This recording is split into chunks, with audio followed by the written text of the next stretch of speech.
Assalamualaikum warahmatullahi wabarakatuh. Selamat datang ke MSHIC channel. So hari ni saya nak review satu MJX yang dah di-upgrade dengan Hobbywing Quick Run Fusion. So korang boleh tengok macam mana smooth ni dia naik dengan low speed. Dengan low speed macam ni susah ya nak cari crawler yang boleh.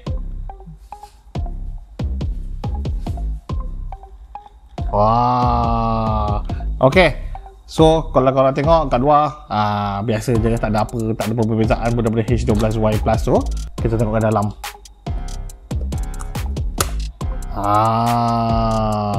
Kita dah upgrade dengan sistem Hobbywing Quick Run Fusion Pro 2300 kV. Kita dah juga masuk servo SPT lagi kuat sampai 26 kilo punya, dan satu lagi yang special, bateri 3S.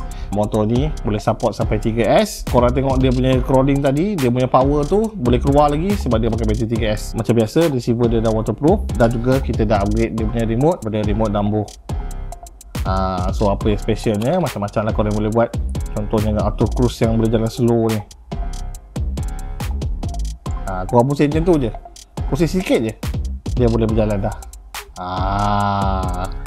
Selain tu, macam-macam lagi boleh buat sebenarnya. Contohnya, korang boleh tukar dia punya tayar, maksud tayar besar sikit lagi kalau korang nak memanjat dengan lebih lagi. Bukan kit ni saja yang kita boleh upgrade, macam-macam kit lain lagi pun kita sediakan option untuk upgrade ya.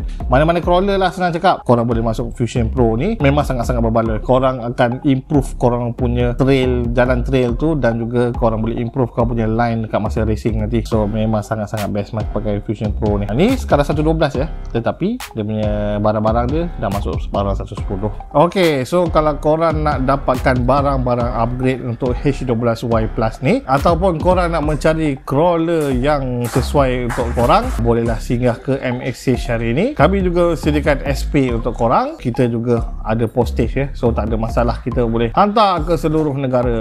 So assalamualaikum, peace.